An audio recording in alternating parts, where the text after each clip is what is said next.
So now we'll come to our chapter 23, and I'm just going to try something today. If we can. Connected to meeting. Connected to. I'm going to try to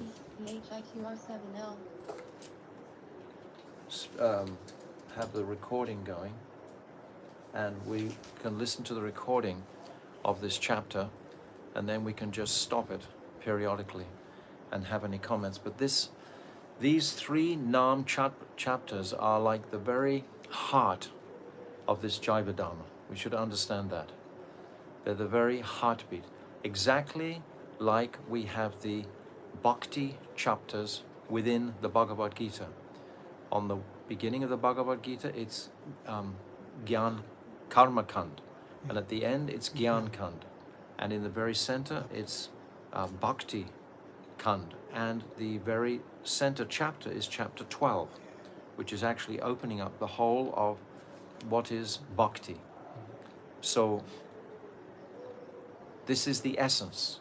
It's like when we study our Srimad Bhagavatam, and we say this first verse, Janmadi Yasya Yata Nivyada Itaratas Kardesheshu Abhinatsaran. Tene Brahma Hridaya Adikavaya Moyanti Yat Saraya Teje Vari Mardam Vinamoy Yatra Trishargo Risham. What's that? Damna Svena Nirasta Kuhukam Satyam Paramadimahi. The Satyam Paramadimahi. What is the Satyam? What is the Satyam Parama? What is the supreme truth? Dimahi, to meditate on in the Bhagavatam. And Vishnu Chakravarti Thakur gives 5 explanations. And the final explanation is Bhakti Devi herself. This is the conclusion of the Bhagavatam. So in all the scriptures, the most essential teaching are the teachings on Bhakti Tattva. And this Nam Tattva, we're eligible to go into the Nam chapter, Nam Tattva considerations. We've been through 22 chapters. And I've said previously, don't think that these are behind us or something. These 22 chapters should have accumulated and be residing within us now to give us some support, some substance to understand this 23rd chapter. So I once asked my Gurudev, actually, I said, can I take out these 3 chapters of the Nam Tattva and publish them in a separate booklet, just so people can see something, because I think they're so special and beautiful. And my Gurudev gave a very beautiful response. He said, if you have a block of gold, which part of it is more valuable? In other words, the whole Jaiva Dharma is a block of gold. How can you say that one part is more valuable than the other? Still, Bhaktivinoda Thakur, he's planted this Nam Tattva in the very center of this book, in this publication. Actually, the Dasmula has concluded now. It's saying Prameya in most of the editions, but actually it's not a Prameya. It can be a Prameya in the sense that it can support us exactly like the Mulas can, the Dasmulas can, but it's not included ultimately in the 9 Prameyas and the 1 Praman. So it's a separate piece, but it's coming at this point. And we've said before, all these chapters are very amazingly laid out step by step for our internal and external journey on this path, from the first chapter to the very 40th chapter, step by step by step. It's all an accumulation of incredible truths that Bhaktivinoda Thakur is giving us in a very simplistic way. And he's put this very heart of it in this Nam Tattva chapters in the beginning, in the center, I mean. So we'll read through here, and I'm going to try to see how we go with this. You can give me some feedback on the in the YouTube, perhaps, if Mother Sachi's there, or Rasa Manjari, or anybody, and see if this is working. Otherwise, Vera Gopal Prabhu can read again, but we'll just try this way and see if it works.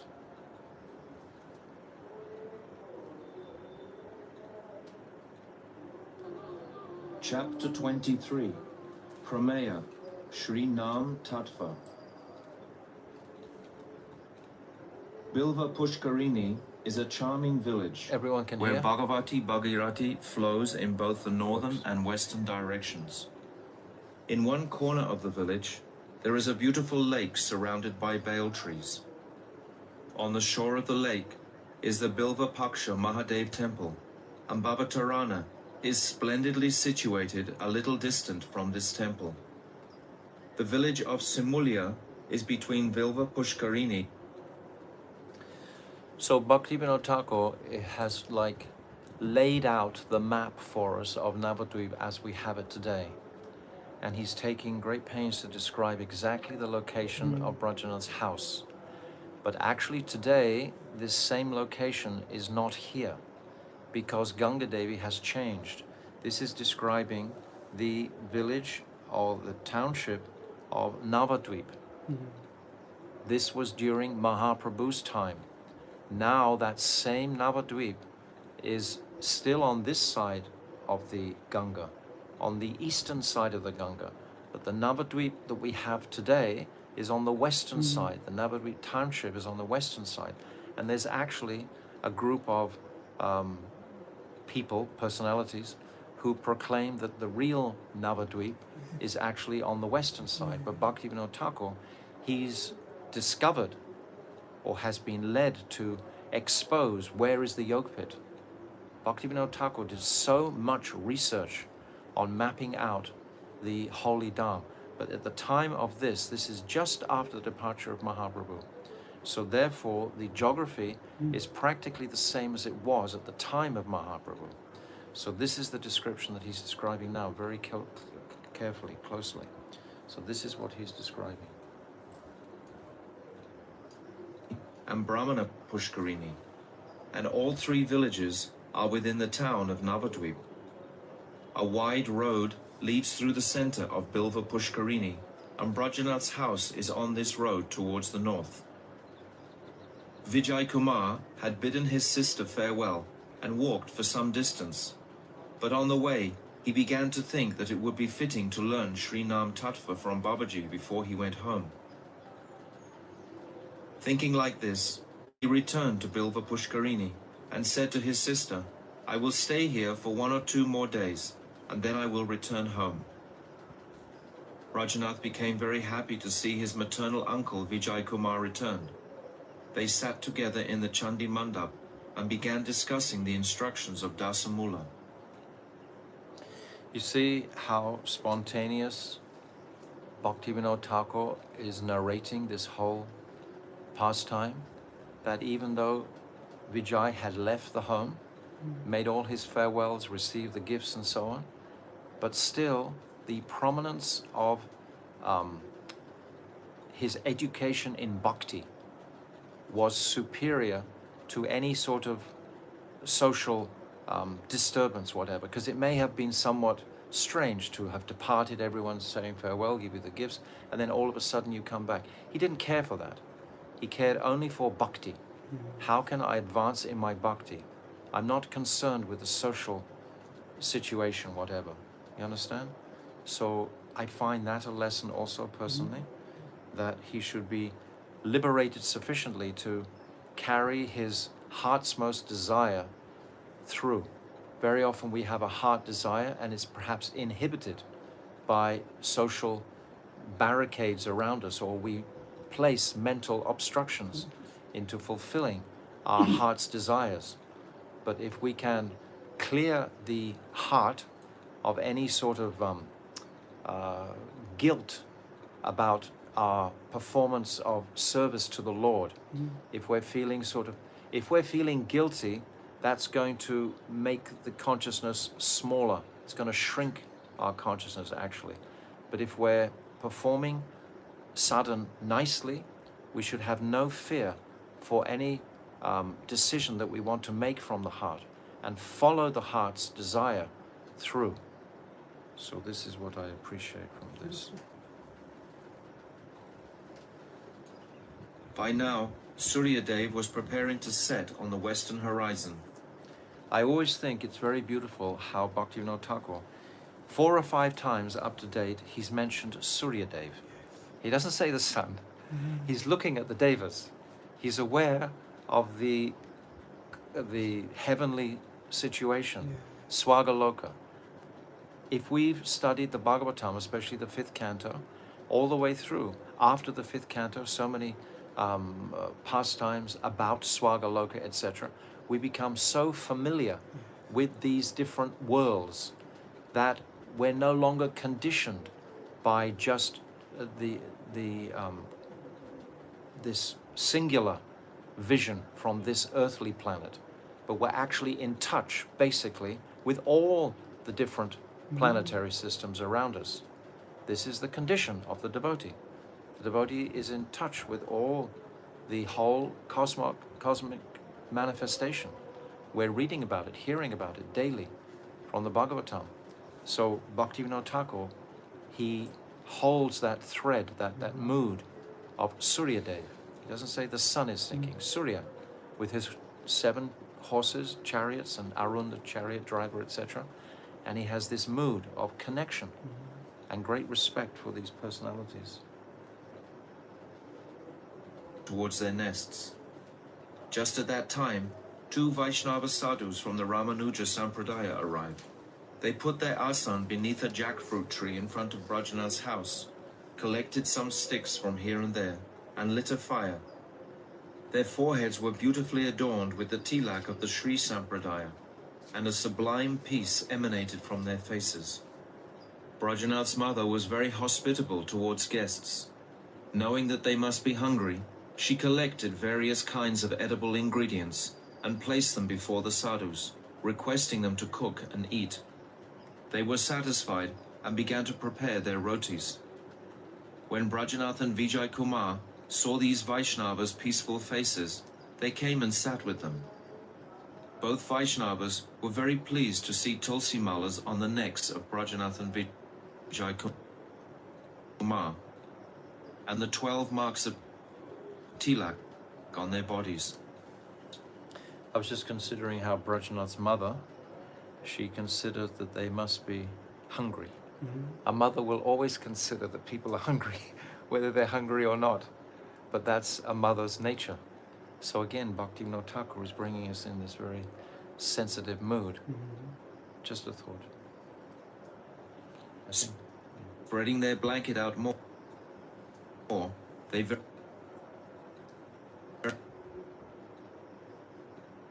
respectfully had them sit down.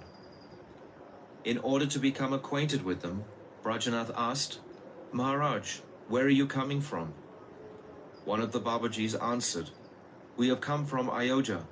For many days we have wanted to take darshan of Sri Nama-tattva Dham, the pastime place of Sri Chaitanya Mahaprabhu. We are so fortunate that by Bhagavan's mercy we have arrived in Sri Nama-tattva Dham today. We would like to stay here for a few days and take darshan of the pastime places of Sriman Mahaprabhu." "You have certainly arrived in Sri Navadvip," said Brajanath. "You should rest here today and take darshan of Sriman Mahaprabhu's birthplace and of Srivasanga." When the 2 Vaishnavas heard Brajanath's words, they became very blissful and recited a shloka from the Gita, 15:6. Yad gatva na nivartante, tat dhamma paramam mama. When one goes to my abode, he does not have to return to this world. Today our lives have become blessed. We have become blessed by taking darshan of Sri Maya Tirtha, which is the chief holy place of the 7 Puris. Thereafter, both Vaishnavas reflected on Artha Panchaka and presented Sri Ramanuja's views on these 5 subjects: Swaswarup, Paraswarup, Upaya Swarup, Purusartha Swarup, and Virodhi Swarup. Upon hearing these topics, Vijay Kumar in turn explained Tattva Traya. That is to say, he spoke on Ishvara, Jiva, Prakriti, and their interrelationship. After some time he said, "What is the Siddhanta in your Sampradaya regarding Sri Nama-tattva?" However, Brajanath and Vijay Kumar were not very impressed or appreciative of the reply that the 2 Vaishnavas gave. So there's a distinction. Thereafter, Brajanath said to Vijay Kumar, Amaji. So there's such a distinction between the Ramanuja focus. The Ramanuja, Mahaprabhu takes from the Ramanujas their mood of service and their mood of bhakti. This is what he takes from the Ramanujas. And Srila Bhakti Siddhanta Saraswati took many of the regulations from the Ramanujas. But in the ultimate vision of their prayojan, it's quite different because it's encased in Vaidhi Bhakti. It's not looking towards Raganuga Bhakti. That's not the principle. In the Gaudiya Sampradaya, the Madhva, Brahma Madhva Gaudiya Sampradaya, because of Madhavendra Puri in particular, Madhavacharya, he also was very much influenced by Ramanuja, because Ramanuja was just before Madhavacharya. But at the same time, Madhavacharya, he established the Murti form, the beautiful form of, what's the name of that deity in near Bangalore? Srinathji, yes, this beautiful deity. And the principles that go along with serving the deity in a very respectful manner, which are necessary. But it was only with the revolutionary vision of Mahaprabhu, and principally because Mahaprabhu is non-different to Sri Radhika. It's not just a singular incarnation of Krishna like any of the other, so many other incarnations of Krishna, but it's Radha and Krishna combined. It's such a special, unique Radha, Krishna, Prameya, Vikriti, Hladini, Shakti, Ekatmanav, that Radha and Krishna are one. So this speciality of Radhika's mercy is what we are recipients of from the mercy of Mahaprabhu. This is what we're getting. So it's quite distinct from all the other teachings previously. So Ramanuja appeared in 1035. So this is 1,000 years before. So his teachings are not influenced. Even though Ramanuja did have darshan of Mahaprabhu in Navadvip, but Rudradvip, but still he was cautioned by the Lord not to reveal these truths. So we see the distinction in the moods of the Ramanujas. Bhaktivinoda Thakur will bring this again, in the same topic up again later on, to appreciate these different moods in the Sampradayas. It's not the same.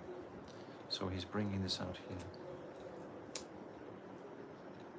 After much deliberation, I have concluded that the Jiva can only find his welfare by accepting Krishna Nam. There is no other way.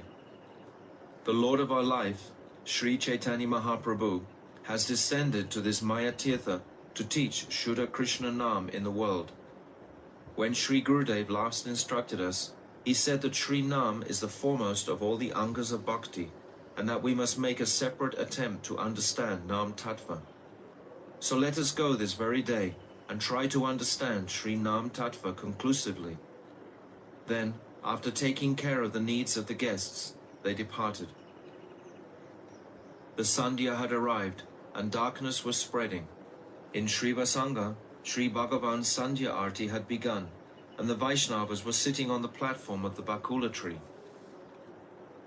The elderly Raghunath Das Babaji was also sitting there in their midst, chanting Nam on his Tulsi Mala and keeping count Sankhya Purvaka. Brajanath and Vijay Kumar offered Satsang Pranam at his feet, and Babaji Mahasai embraced them, saying, "Is the bliss of your bhajan increasing?" Vijay Kumar folded his hands and said, "Prabhu, by your mercy, we are well in all respects. Now kindly bestow your mercy upon us this evening and instruct us on Nama-tattva." Being very pleased, Babaji Maharaj replied, "Sri Bhagavan has two kinds of names. His primary names, Mukhya Nam, and his secondary names, Gauna Nam." Just a point here. The edition that I'm reading this narration from was the very first edition. It's the blue edition.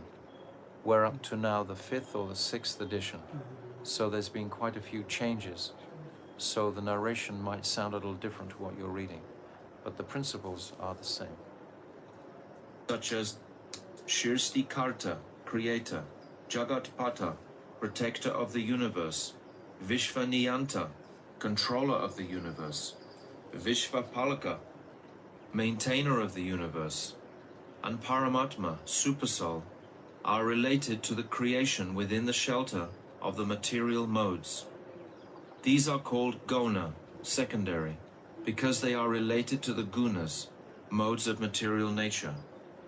There are many such gona names, including names such as... Powerful point. The gunas and the names are gona, secondary, because they're related to the gunas. They're not the highest transcendental names. So it's a very significant point that he's making here, the secondary. Okay? Brahma.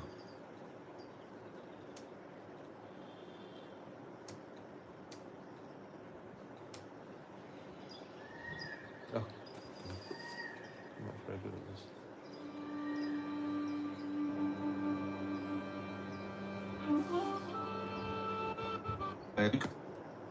Rajanath became very happy to see his maternal were beautifully adorned with the tilak, saw these Vaishnavas' peaceful faces. They came and sat, very respectfully had them sit down, and of Srivasangam. Upon hearing these topics, Vijay Kumar in turn explained to teach Shuddha Krishna Nam in the world. When Sri Gurudev last instructed us, he said that Sri Nam is the foremost of all the angas of bhakti, Not and familiar that with we how must to do make a this here. separate attempt to understand Nama-tattva. So let us go this very day It's okay. and try to understand You just Sri hear it again. Nama-tattva conclusively. Then, after taking care of the needs of the guests, they departed. The Sandhya had arrived, and darkness was spreading. In Srivasanga, Sri Bhagavan's Sandhya Arti had begun, and the Vaishnavas were sitting on the platform of the Bakula tree. The elderly Raghunath Das Babaji was also sitting there in their midst, chanting Nam on his Tulsi Mala and keeping count Sankhya Purvaka. Rajanath and Vijay Kumar offered Satsang Pranam at his feet, and Babaji Mahasai embraced them, saying, "Is the bliss of your bhajan increasing?" Vijay Kumar folded his hands and said, "Prabhu, by your mercy, we are well in all respects. Now kindly bestow your mercy upon us this evening, and instruct us on Nama-tattva." Being very pleased, Babaji Maharaj replied, "Sri Bhagavan has two kinds of names, his primary names, Mukhya Nam, and his secondary names, Gona Nam. Names such as Shirsti Karta, creator, Jagat Pata, protector of the universe, Vishva Niyanta, controller of the universe, Vishva Palaka, maintainer of the universe, and Paramatma, supersoul, are related to the creation within the shelter of the material modes. These are called gona, secondary, because they are related to the gunas, modes of material nature. There are many such gona names, including names such as Brahma. Although their fruit is extremely great, they do not easily yield a transcendental result, chit phal. The names that are always present both in the spiritual and material worlds are spiritual and primary.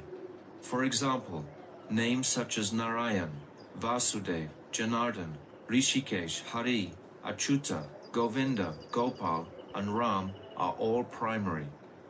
These names are present in Bhagavan's abode, Bhagavad Dham, and are one with his form, Bhagavat Swarup.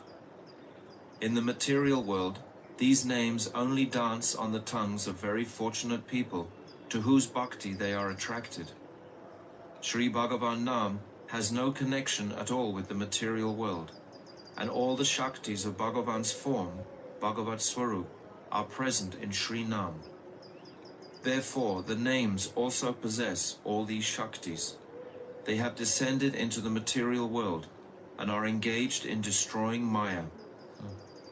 The Jivas have no friend in this material world except for Harinam. In the Brihan Naradiya Purana, Harinam is said to be the only way. Hare Namaiva Namaiva Namaiva Mama Jivanam. Kalo Nastyeva Nastyeva Nastyeva Gatia Anyata. Brihan Naradiya Purana 38, 126. Meditation is the predominant process for perfection in Satya Yuga, Yagya, sacrifice, in Treta Yuga, and Archan, deity worship, in Dwapara Yuga. But in Kali Yuga, Harinam is my only life. Harinam is my only life. Harinam is my only life. In Kali Yuga, other than Sri Harinam, there is no other way. There is no other way. There is no other way. Harinam has unlimited great and wonderful Shakti, which can destroy all kinds of sins within a moment. Aveshyana Yannamni Kirtite Sarvapata Kahai Puman Vimuchyate Sadhya Singha Traste Mriger Iva. Garuda Purana 232:12. A person who performs the kirtan of Sri Narayan with absorption becomes at once freed from all sins. They fly away from him, just like frightened deer who hear the roar of a lion. When one takes shelter of Sri Harinam, all his miseries and all kinds of diseases disappear. Adayo vyadayo yasya smaranan namakirtanat tadaiva vilayang yanti tam anantam namamnyaham. Skanda Purana. I offer obeisances to the Supreme Lord, who is known as Anantadev. Remembering him and chanting his name immediately dispels all kinds of diseases and miseries completely. One who performs Harinam purifies his family, his society, and the whole world. Maha Pataka Yukto Pi Kirtayan Anisham Harim Suranta Karano Budva Jayate Pankti Pavanaha. Brahmanda Purana. Even if one is very sinful, if he constantly performs Harinam, his heart becomes pure. He attains twice-born status, and he purifies the whole world. One who is dedicated to Sri Harinam is relieved of all unhappiness, all disturbances, and all kinds of disease. Saravarogo Pashamam, Saravopadrava Nashanam, Shantidam Sarvarishtanam, Hareranamanu Kirtanam. Brihat Vishnu Purana. When one performs Sri Harinam Kirtan, all kinds of diseases go away, all kinds of disturbances are appeased, all kinds of obstacles are destroyed, and one attains supreme peace. The degrading qualities of Kali cannot affect one who chants Sri Harinam. Hare Keshava Govinda Vasudeva Jaganmaya Iti Rayanti Ye Nityam Nahi Tan Bhatate Kali. Brihan Naradiya Purana.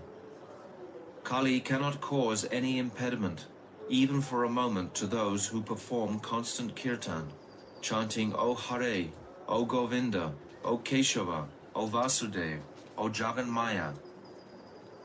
One who hears Sri Harinam becomes liberated from hell. Yata yata Harer Nama Kirtayanti Smanaraka Tata tata Harau Bhaktim Udvahanto Divam Yayu. Nrsinga Tapani. If even the residents of hell chant Harinam, they achieve Hari Bhakti and enter within the divine abode. Chanting Harinam destroys prarabdha karma, the results of past pious and impious activity, which is now bearing fruit. Yanama deyam riyamana atura Patan skalan va vivasho granan puman. Vimukta karma galo uttamam gatim. Prapnoti yakshanti na tam kalo jana. Srimad Bhagavatam 12:3-44. If a human being helplessly chants just one name of Sri Bhagavan at the time of death, in an afflicted situation, or when falling down or slipping, all the bondage of his karma is destroyed, and he will obtain the highest goal. But alas, due to the influence of Kali Yuga, people do not worship him. Harinam Kirtan is more glorious and beneficial than study. So this is such an infusion of Siddhanta and direct quotes from Shastra supporting the practice of Harinam. And when we listen to this attentively, then it just fills the heart with enthusiasm to chant solidly. I've just got to get a book down. Just want to show the devotee. Let me come this way.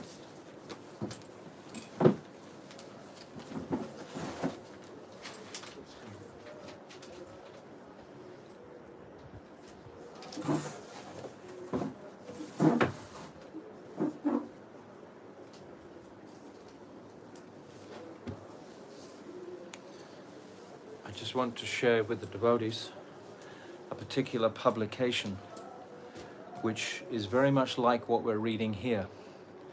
And when I first joined, we used to read from this book every morning after our Mangalati, Sri Namamrita. It was actually originally compiled by a devotee called Shubhananda. And it just has quote after quote after quote about the potency of chanting. So if any of you can procure a copy of this, probably we'll find it, a digital copy somewhere, but it has the same effect. I can remember personally being so deeply moved by reading and hearing one verse after another, after another. The mind has nowhere, you can't escape it. It's just like a bombardment of complete truth about the chanting of the holy name. And anyone can perform it. You don't have to be a brilliant scholar or anything of this nature. You just have to simply take shelter of the process, and the regulation is what is really important. When we get inspired to chant, like this chapter will inspire us tremendously, I'm sure. Many of you hearing this chapter, I'm not very comfortable actually with the way the narration is going like this. I think tomorrow I'll try and just speak it myself, because I like to interject more often, or to be more connected with the text. I'm feeling a little divorced from the text when it's going like this. But just to hear these verses all the way through, the way they're presented by Bhaktivinoda Thakur, is such a weight of infusion for our focus. But it's the regulation that is going to make the difference. Always the consistency. Whatever we chant, even if it's 8 rounds a day or 4 rounds a day, at least chant those solidly every single day. And then gradually increase. And there's no doubt that 16 rounds a day is not going to be sufficient for a mature devotee to actually be getting some type of taste for Nam. It won't manifest on 16 a day. It's simply, it's enough to keep Maya Devi away. But if we want to take this process really seriously, if we can arrange our lives in such a way that we can spend more time with Nam, all of our external fortune will manifest for us. It's quite remarkable the number of stories I've heard where individuals have just decided just to start chanting, and no difficulties have come from the material realm. I can remember personally when I began chanting, I had so many services that I was actually doing, and somehow everything was reconciled very easily. There was no impediment, giving me the encouragement. Yes, this is what Krishna wants me to do with my life. This is the encouragement that I felt from my own personal circumstances. And previously, I used to have japa retreats around the world where we would sit together for a week, and all kinds of people, often brand new people, would come and connect with the holy name. And it would just be focused on chanting 64 rounds a day. And many new people, for the first time in their lives, they would chant 64 rounds a day. And every single time, it was like the lights went on for them completely. And many older devotees who hadn't given themselves the proper time or situation to chant became really inspired by that opportunity and carried it on, because the point is that we want to pray for the addiction to this chanting. Just chanting on a spurt for a few weeks or a few months and then becoming lax again in it is unfortunate. We really want to try to we want to try to sustain it, because that's when the fruits will come. And I used to share with the people there that 16 rounds is like you're treading water. You're not actually swimming, you're not actually going anywhere. You're staying afloat from Maya. You can stay aloof from the attachments and attractions to the illusory energy. Yes, you can. But you don't really progress on the path of Braja Ras or Braja Bhakti. You don't really go into that. And then 32 rounds, you're starting to feel the confidence of being like a real devotee. I think this is important just to mention it for a second here, that there are so many different people watching and hearing this, but for all of us, the confidence of being a sincere devotee or a focused devotee is important, that we feel the identity of being a devotee. When you chant 32 rounds, you feel like you're something of a devotee. You start to feel like that. And when you're chanting 40, then you've really upgraded and things are really starting to move along.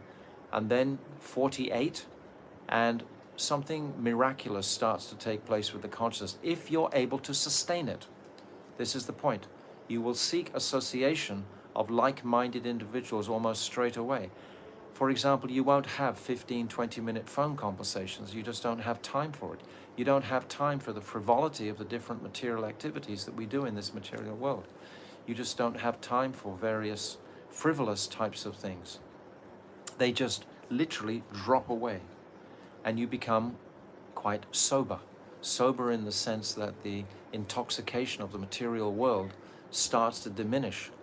And then if we have the inspiration and ability to do 64 rounds a day, and really and truly, it doesn't take such a long time. If you rise early in the morning, you can conclude it after 6 or 7 or 8 hours perhaps. If you can rise by 3 o'clock or 2 o'clock even. And I've always maintained that the secret of bhajan or sustained chanting is going to bed early. You can't expect to get up early if you go to bed after 10 o'clock. How can you possibly expect to rise early in the morning? It starts in the evening time. It starts arranging. If this is the most important thing in our lives, if we understand that this waking up of the soul's potential in its connection, in its loving connection with the Lord, is the most important thing for my life,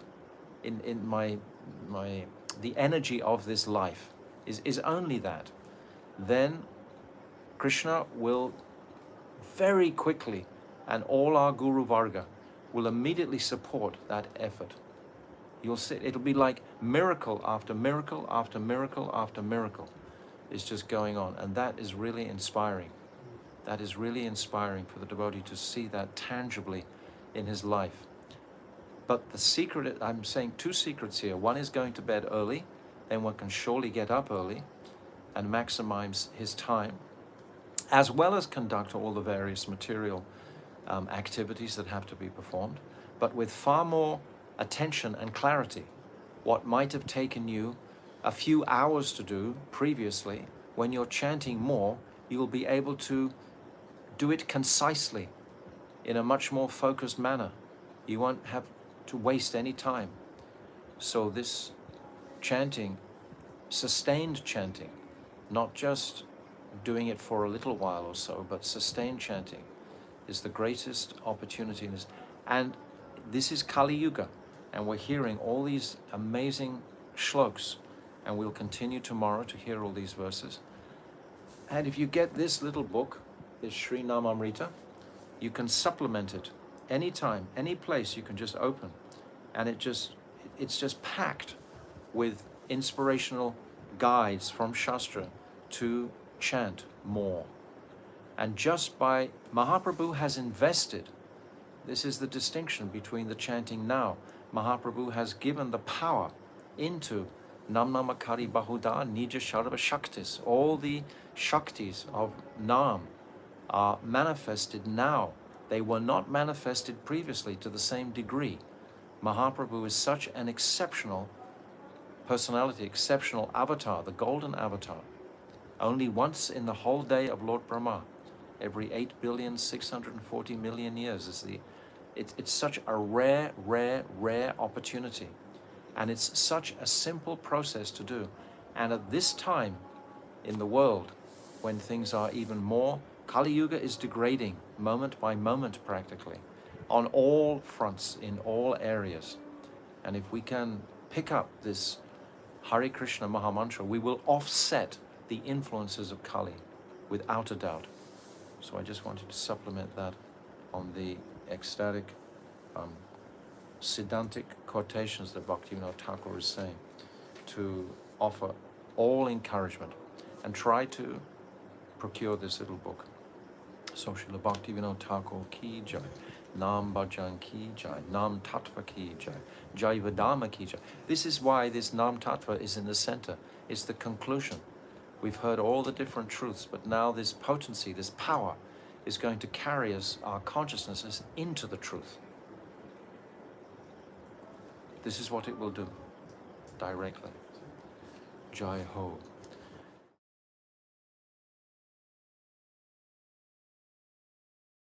So now we'll come to our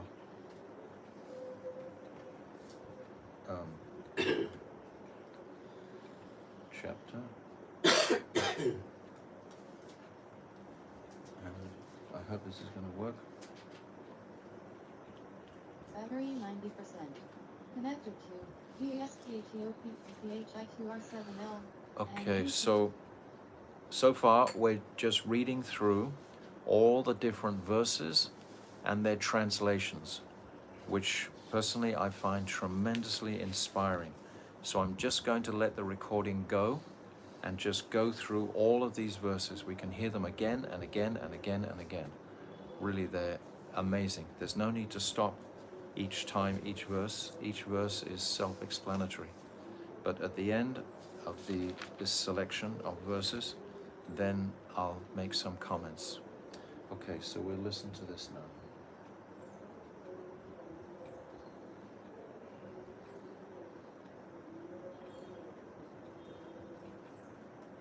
Shantidam Sarvarishtanam Areranamanu Kirtanam Brihad Vishnu Purana. When one performs Sri Harinam Kirtan, all kinds of diseases go away, all kinds of disturbances are appeased, all kinds of obstacles are destroyed, and one attains supreme peace. The degrading qualities of Kali cannot affect one who chants Sri Harinam. Hare Keshava Govinda. We're on page 526, halfway down. 526. Nahitan Bhatate Kali. Brihan Naradiya Purana. Kali cannot cause any impediment, even for a moment, to those who perform constant kirtan, chanting O Hare, O Govinda, O Keshava, O Vasudeva, O Jaganmaya. One who hears Sri Harinam becomes liberated from hell. Yata yata Harer Nama Kirtayanti Smanaraka Tata tata Harau Bhaktim Udvahanto Divam Yayu. Nrsingatapani. If even the residents of hell chant Harinam, they achieve Hari Bhakti and enter within the divine abode.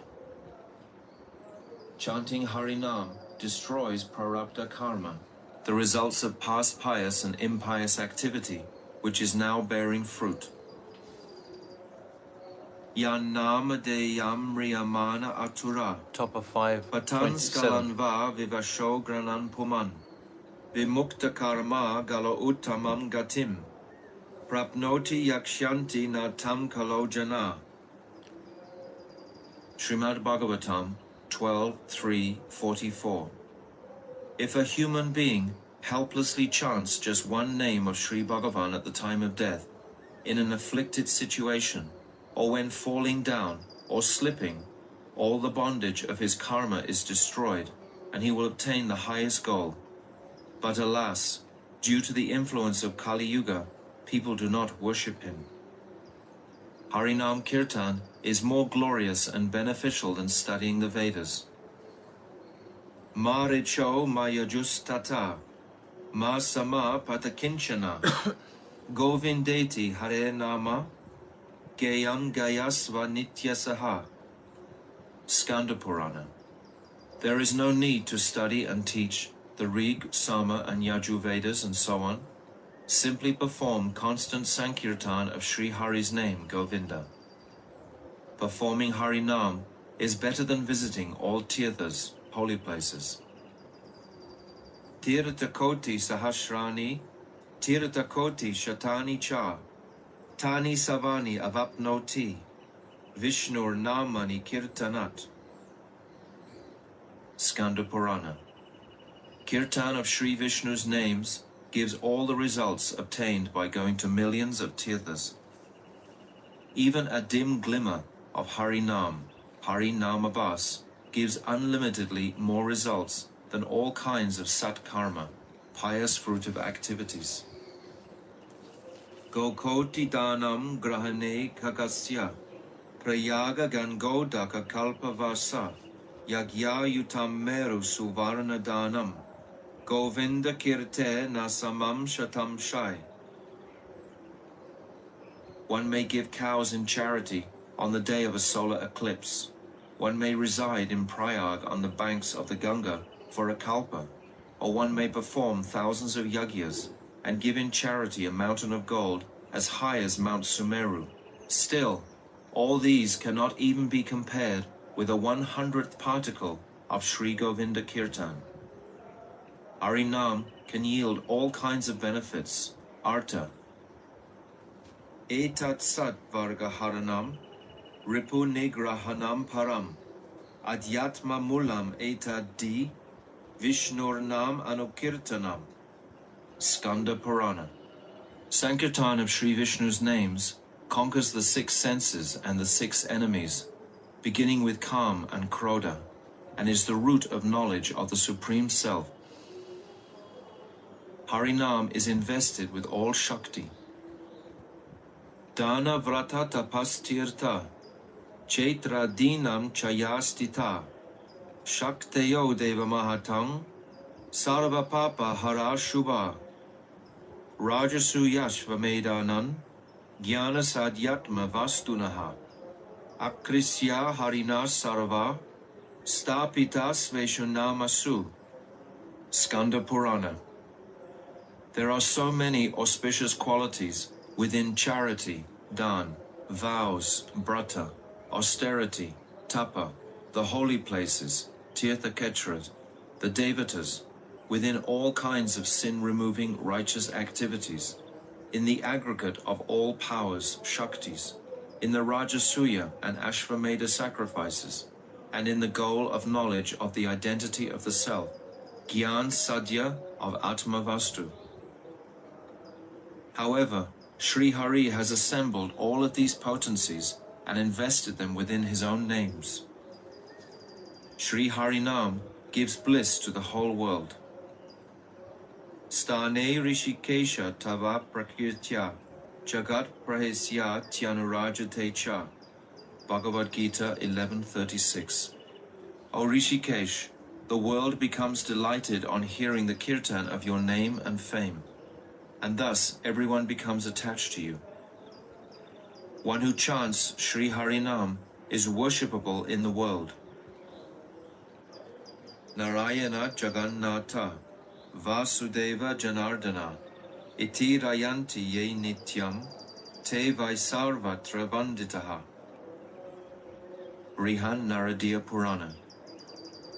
Those who always perform kirtan, chanting O Narayan, O Jagannath, O Vasudev, O Janardhan, are worshipped everywhere in the world. Sri Harinam is the only method for those who have no way. Ananya Gatayo Martya Bhoginopi Parantapaha Jnana Vairagya Rahita Brahmacharyadi Varjitaha Sarva Dharmo Jitaha Vishnor Nama-matraika Jalpakaha Sukena Yam Gatim Yanti Natam Sarve Pidharmikaha. Padma Purana. Those who simply perform kirtan of Sri Vishnu's name may do so because they have no other means of support, and they may be absorbed in sense enjoyment. They may be troublesome to others, bereft of celibacy and other virtues, and outside all dharma. Still, the destination that they achieve cannot be attained by all the combined efforts of religious people. Harinam can be performed at all times and under all circumstances. Na desha niyamastasmin, na kala niyamastata, no chistado nishedosti, Shri Harer namni luptika. Vishnu Dharamotara. O you who are greedy for Sri Harinam, there is no rule of time and place for kirtan of Sri Harinam. One may perform Harinam kirtan in any condition, whether one is purified or contaminated. For example, if one's mouth is not clean after eating. Harinam certainly gives mukti very easily to one who desires it. Narayan Achutananta Vasudeveti Yonaraha Satatam Kirtayad Bhuvi Yati Mal Layatang Sahi. Varaha Purana. The person who wanders about the earth, always chanting the names Narayan, Ananta, Achyuta, and Vasudev, will go with me to my planet. Kim Karisyati Sankyena, Kim Yogir Naranayaka, Muktim Ichchasi Rajendra, Kuru Govinda Kirtanam. Garuda Purana. O best of men, what benefit can one derive from studying Sankhya philosophy or practicing Astanga Yoga?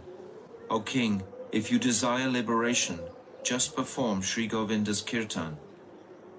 Harinam enables the jivas to attain Vaikuntha.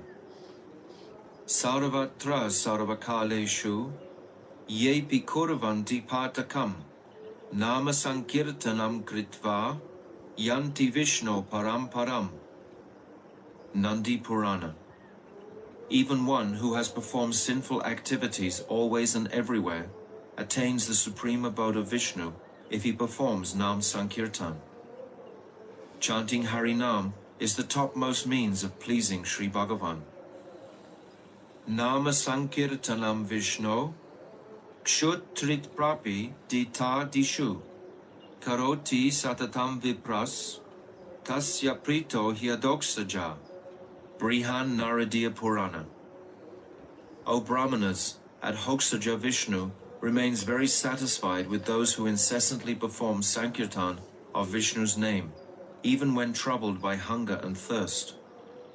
Harinam has the Shakti to control Sri Bhagavan. Rinam etat pravritam me, Kritayan nasarpati, Yad Govindeti chukrosha, Krishna mam duravasinam. Mahabharat. When I was far away from Draupadi, she called out to me, Ha Govinda. I am very much indebted to her for her distressed call, and I have not been able to remove that debt from my heart, even today. Harinam is the Purusartha, supreme goal of life for the jivas. Idam eva himangalyam, Etad eva dhanarjanam, jivitasya phalanchaitad, yad damodara kirtanam. Skanda and Padma Puranas. Kirtan of Damodar is certainly the cause of all auspiciousness and the source of real wealth. The only benefit of having life is to perform such kirtan. Harinam Kirtan is the best of all different kinds of bhakti sadhan. Agat chit smaranam vishnur, bhavayasena sadyate, oshta spandana matrena, kirtanam tu tatovaram. Vaishnava Chintamani. Sri Vishnu Smaranam destroys all sins, but is attained only after much endeavor. Vishnu Kirtan, however, is superior because the same benefit is attained simply by vibrating Sri Nam upon one's lips. Yad abhyarcha harim bhaktya, krite kratu shater api, phalam prapnotya vikalam, kalau govinda kirtanam. The same entire benefit obtained by performing hundreds of yagyas in such a yuga can be achieved in Kali Yuga by performing kirtan of Sri Govinda's names. Krite yadyayato vishnum, tretayam yajato makai, dvapare paricharyayam, kalo tadari kirtanat. Srimad Bhagavatam 12.3.52. Simply performing kirtan of Sri Hari's Nam in Kali Yuga gives the same results as those that are achieved by meditating on Bhagavan in such a yuga, by worshipping him with great yagyas in Treta Yuga, and by performing formal deity worship in Dwarpa Yuga. Vijay. Prabhu, I have full faith that Harinam is completely spiritual, but still, in order to be free from doubts with regard to Nama-tattva, it is necessary to understand how Sri Harinam can be spiritual when it is composed of syllables which are apparently material. Will you please clarify this point? So this is a very common question that's been asked to many of the acharyas. Srila Bhakti Rakshak Sridhar Maharaj, he answers very beautifully this same question, talking about the syllables. He answers at length. So it's very important to understand what is the potency of just the syllables without the transcendental mood behind the syllables. Basically, it's a process. The holy name itself is always completely pure, but our chanting of it is a process of purification for our hearts, for ourselves, to this process of purification. As the heart becomes more pure, then we hear that sound vibration more clearly, and then it will act in a more significant way. It's always acting, but it will act in a deeper way.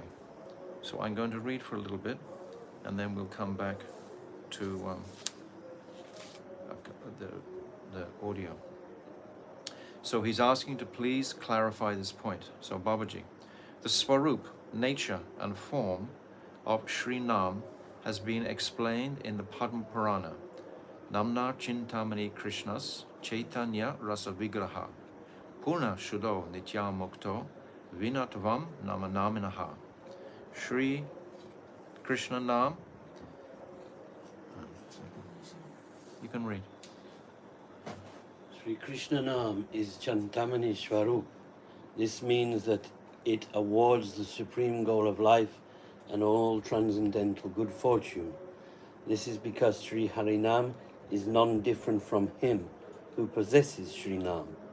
For the same reason, Sri Divya Nam is the very form of mellows, Chaitanya Ras Swarup, and is complete, pure, and eternally liberated from contact with Maya. So the name is completely pure, but the chanter is in the process of purifying himself, and he will be purified by the sound vibration of the pure name. This is the process. We understand, when did Mahaprabhu give us this holy name? Specifically, he chanted it from his very birth. You remember when he was born and he was crying, and he encouraged all the ladies to do Harinam. and then he would stop crying. So from his very birth, but from his departure, when he was 48 in Puri, then he received that sonnet from Advaita Acharya, telling him that there's enough rice in the market. Everyone has become mad. We don't need any more. Mahaprabhu was understanding, oh, Advaita, he calls me, and now he dismisses me. So Mahaprabhu understood he was going to very soon wind up his pastimes. This sonnet is spoken by Srila Krishnadas Kaviraj in the 19th chapter of the Antya Lila.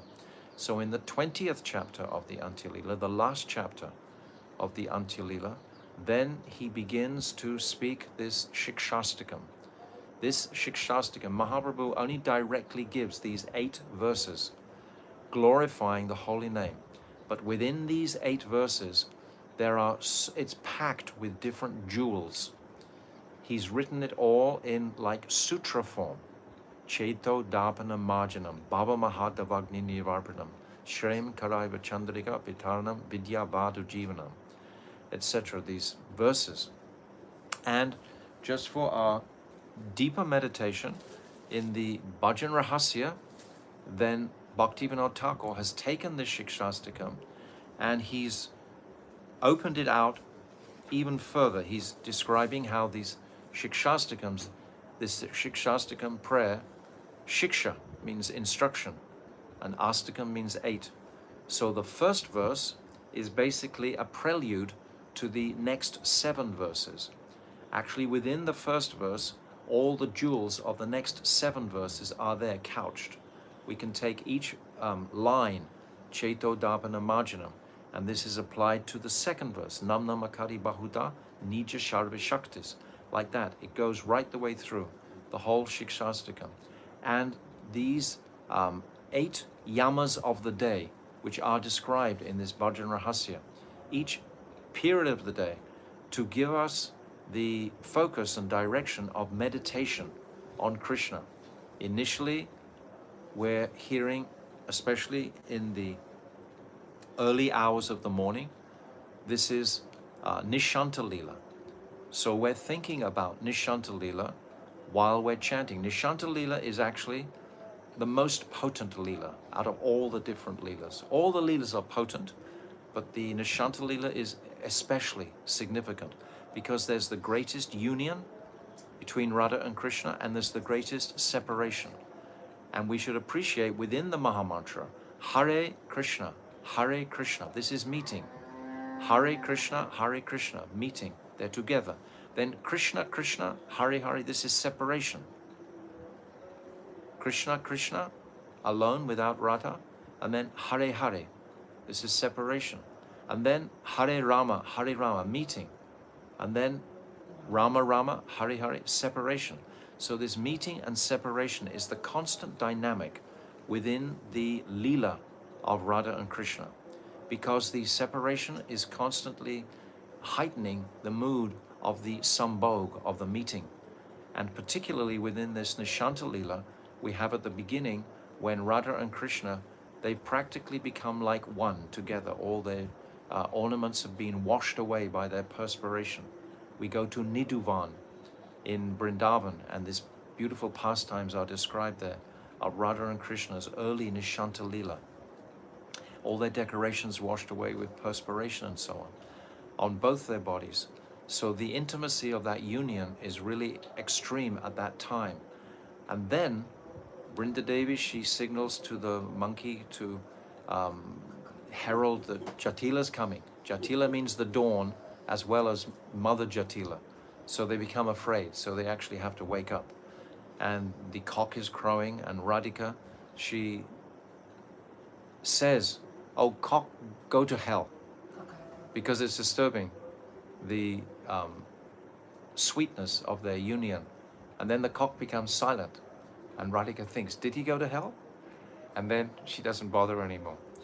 But the union is really special. It's at the end of Ratri Leela.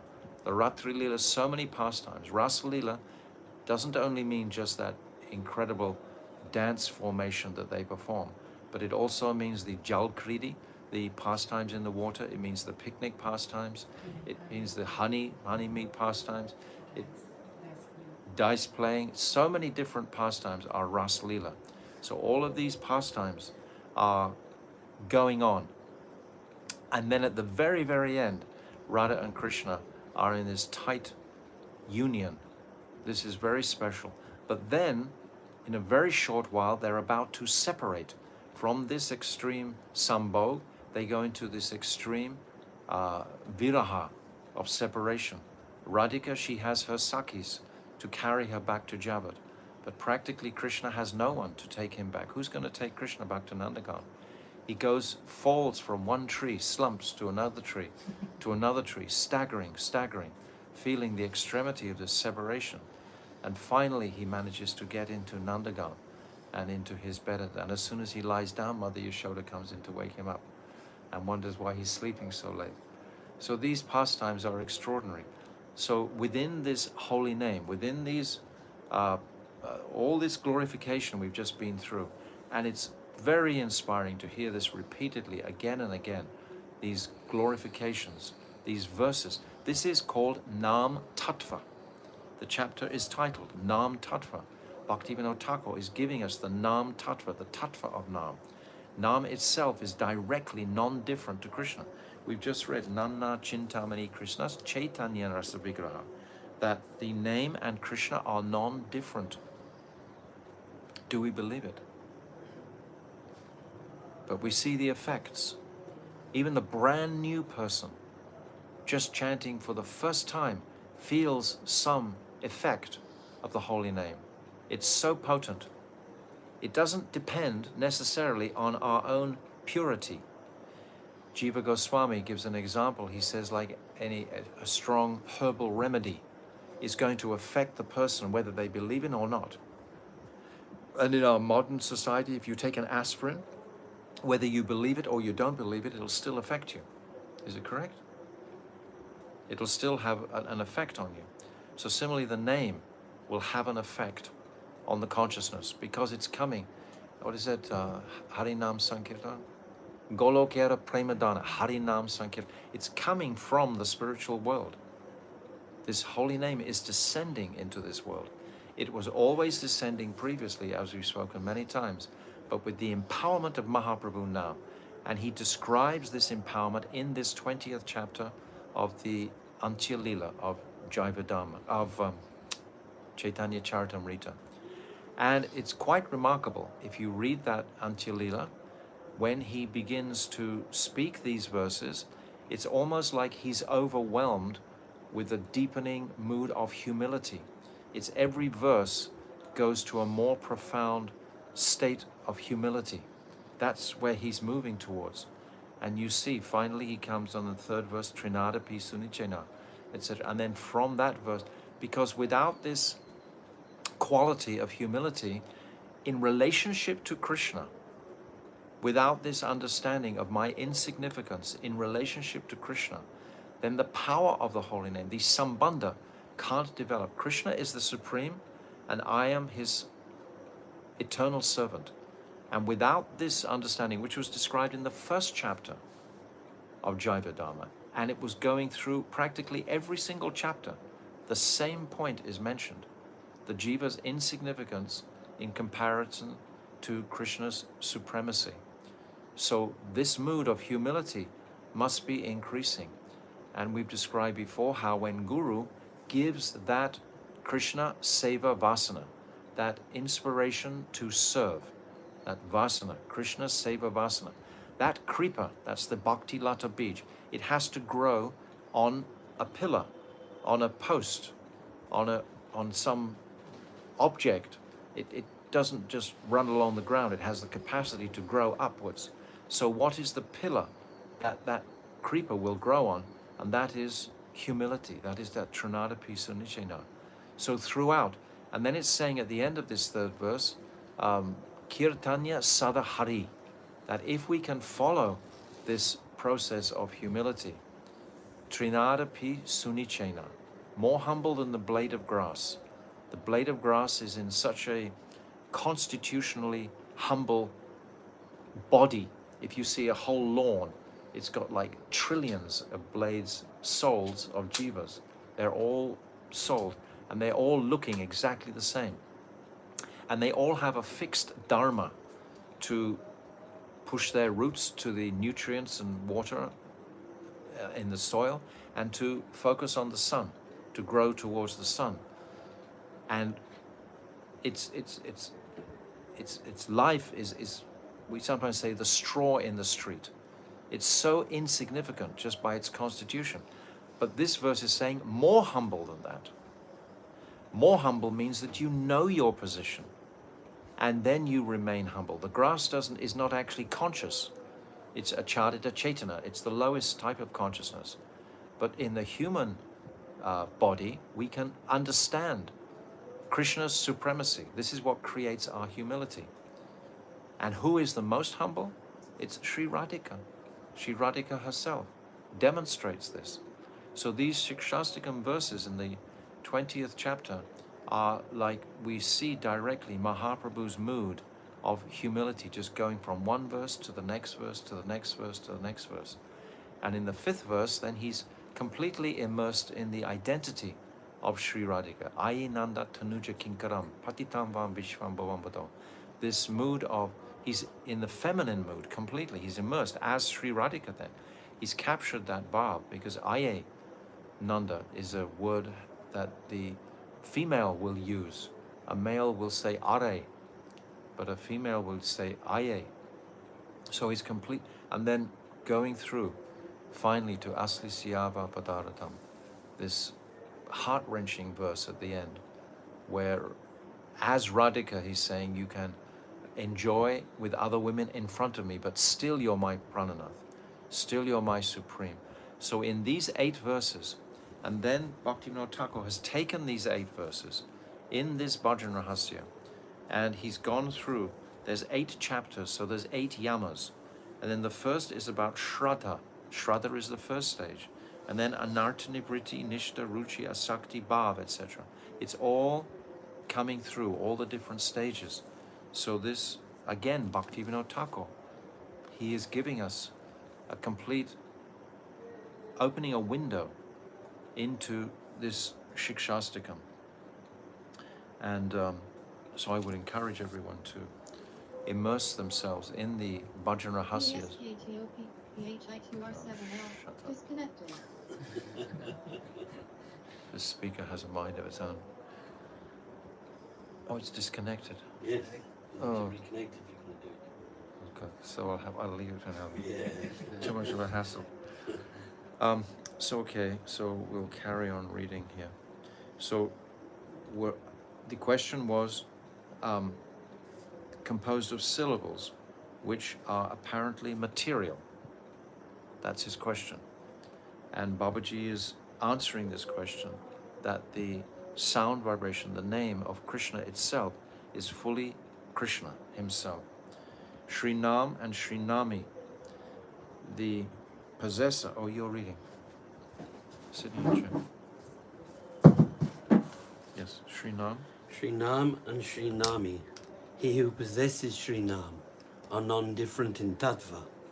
Therefore, Sri Krishna Nam has all the spiritual qualities present in Krishna himself, the possessor of Sri Nam. Actually, the Nam is even more merciful than Krishna himself, because the name will go anywhere. The name will come into this material world. Krishna is not as tangibly present as his name is, so his name is even more merciful. Sri Nam is always the complete truth and has no contact with dull matter. Oh, amazing. Do we believe it? When we chant and we get a mystical, physical, or conscious experience of the speciality of it. I mean, first thing in the morning we wake up and we start to chant. Immediately our consciousnesses rise from Tamagun. And if we can couple that chanting with a consciousness of the sound vibration, of the distinction of Hare Krishna, meeting and separation, and if we can put it alongside of Nishanta Lila, then we can really taste more powerfully the potency of this holy name. He is eternally liberated because he is never bound by material modes. Sri Krishna Nam is Krishna himself, and that is why he is the personified form of the aggregate wealth of transcendental mellows. Sri Harinam is a wish-fulfilling gem, Chintamani, and thus can award all that one desires from him. Vijay, how can the syllables of Sri Harinam be beyond the realm of illusory material words? Good Same point. question. Yes. Babaji, Harinam has not taken birth in the material world. The conscious, spark-like Jiva is qualified to utter Harinam when he is situated in his pure spiritual form. However, he cannot perform pure Harinam with his material senses, which are bound by Maya. So he's going to explain this in the next consecutive chapters, because there's Nama-parad and Nama-bas. These are the distinctions of how the jiva will chant incorrectly, but still it's purifying. When the Jiva obtains the mercy of the Ladini Shakti, then the activity of really realizing his Svarup begins, and Shuddhanam arises at that time. When Shuddhanam appears, he mercifully descends on the mental faculty and dances on the tongue, which has been purified through the practice of bhakti. So the practice of bhakti, we've heard on every single chapter, is determined by our association. And who is carrying the flower of that Hladini Shakti? This is Sri Guru. Sri Guru has that Hladini Shakti. So if we associate with Sri Guru in the form of seva to Guru, then we are connecting with that Hladini Shakti in the heart of Guru. So this is what it's saying, that one must, where was it?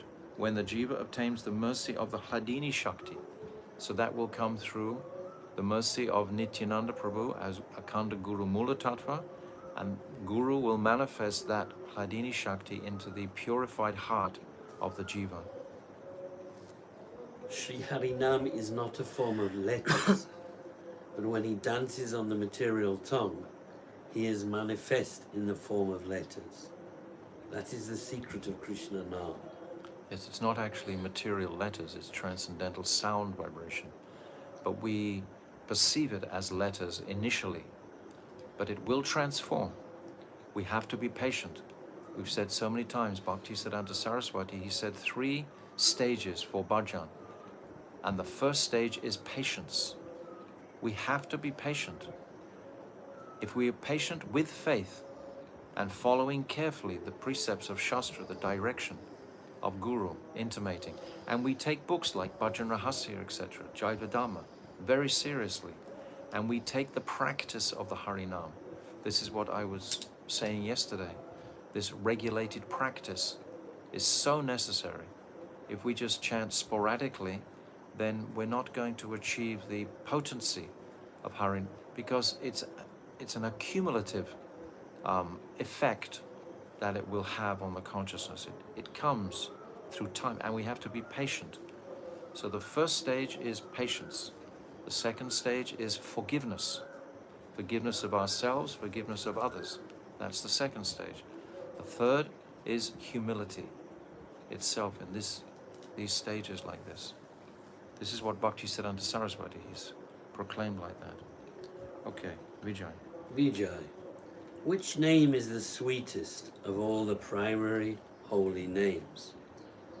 Babaji, the Shatanam Shtrota says, Vishnu Aikam Namapi Sarva Vedakikam Matam. God, can you read it? Idrik Nam Sahar Chena Rama Nama Smaram Smritam. Chanting one name of Vishnu gives more benefit than studying all the Vedas, and one name of Ram is equal to 1,000 names, Sahasra Nam, of Vishnu. Again, it is stated in the Brahmananda Purana.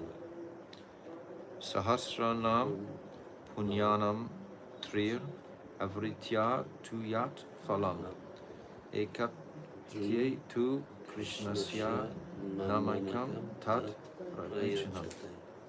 I'm sorry, I'm only looking through one eye. This eye is It's okay. not working. If one utters Sri Krishna Nam once, one obtains the same result that comes from chanting the pure Vishnu Sahasra Nam 3 times. The purport This is Nama-tattva, what we're hearing. Realize that, appreciate. This is the nature of Nama-tattva.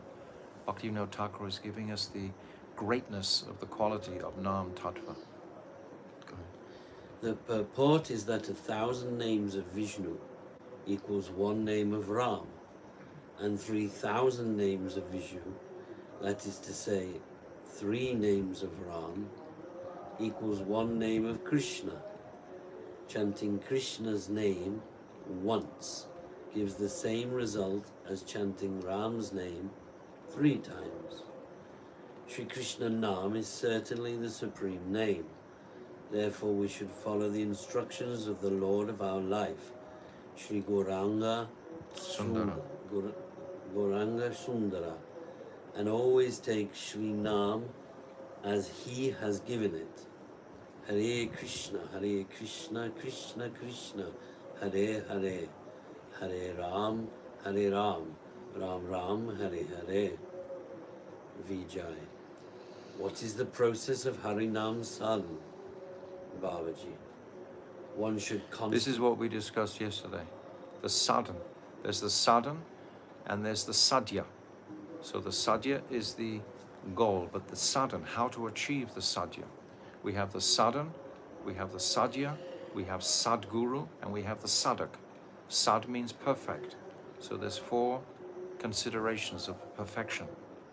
The sadguru, the sadhan, the process, the sadhya, the goal, and the, what's the 4th one? Sadak. Sadak, the practitioner. Babaji.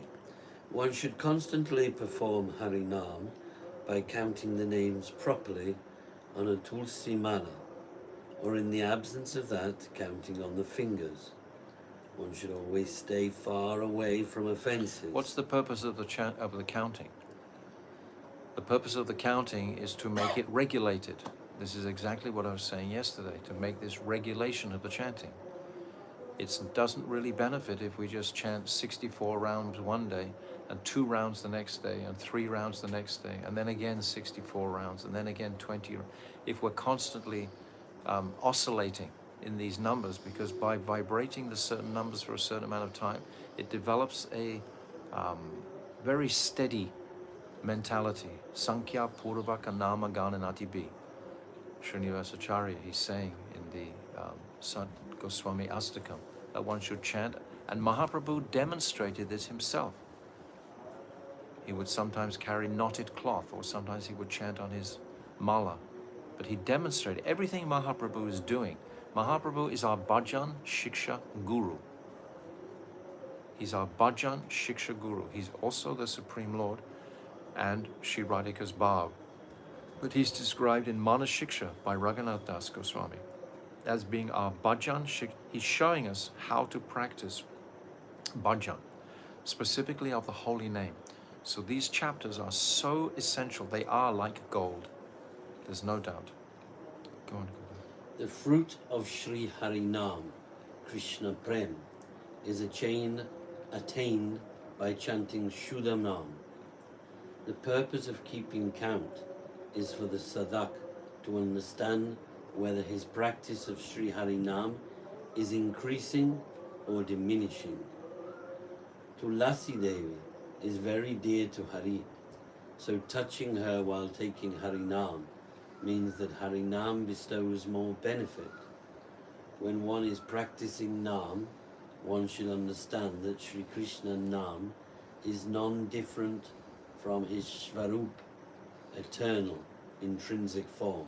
Radha and Krishna never ever meet at any time without the direct arrangement of Vrinda Devi. They meet because of her arrangements and Purnamasi, but specifically Vrinda Devi. Vrinda Devi has the young body in Braj. Purnamasi is the elderly personality, Yogamaya. But Vrinda Devi is there with the gopis, the goddess of the forest, and she is arranging constantly the meeting between Radha and Krishna. So she also arranges the meeting between the Jivatma and Krishna. We're holding our Tulsi Mala. We have Tulsi Mala on our necks. If we have a plant, the Tulsi plant loves to hear the sound vibration of the holy name. She will flourish in that atmosphere where we're chanting very loudly in front of Tulsi. If we can have the fortune to have a Tulsi plant in the same place where we are doing our chanting daily, this is a great wealth. And she adores to hear the sound vibration of the holy name. And it's her who's going to connect us with Krishna through her mercy. Vrinda Devi, so important personality. Okay. Vijay. Prabhu, there are 9 or 64 different angas of sadhana. But chanting Sri Hari Nam is only one form. If one is always practicing Nam, how can one have time for the other forms of sadhana? Okay, we'll stop here and we'll continue, and I hope Gopi will continue tomorrow with us to do the reading because no one else is going to be here. I got a meeting. Have to cancel it. I can't. You have to. I can't. Okay. So, it seems like everyone's leaving now from Navadvip because of the rainy season, and we've just come through the extremity of the heat, so there's hardly anyone here, but maybe we'll hopefully find. Yesterday people left, the day before people left. The person who was just reading tonight, Gopi Janavalva, he's leaving very soon also. So we'll see how we can patch things together to continue. Or by Krishna's mercy, I'll see the eye doctor on Tuesday, and hopefully I'll be back on track, in focus by Tuesday night, hopefully, and be able to read. But Harinam is our life, is our soul, is everything for the sadhak. And it's so simple and accessible. Mahaprabhu manifested it in the depth and the darkness of Kali Yuga, knowing that we have no brain, that we're all lazy, that we're all, unfortunate, unlucky, etc. We don't have any of these noble, good qualities of the previous ages. It's all unfortunate. So all we simply have to do is vibrate the holy name, but we have to vibrate it with faith. If we have this faith in our chanting, and it was saying at the very beginning that this holy name is given, but the people of Kali Yuga, they don't have faith. What was that verse right at the very beginning? Remember today we said it? The tragedy of, oh yes.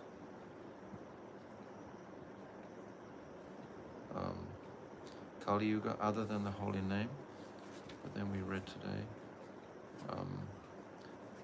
Oh yes, here.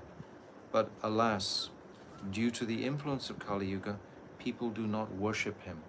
They do not worship the holy name. But those who do are like on a rocket towards transcendence, no doubt. So Harinam ki jai, Harinam bhajan ki jai, Srila Bhaktivinoda Thakur ki jai, Jaiva Dharma ki jai, Nama-tattva ki jai, Gaur Premanande, Hari Hari Bol.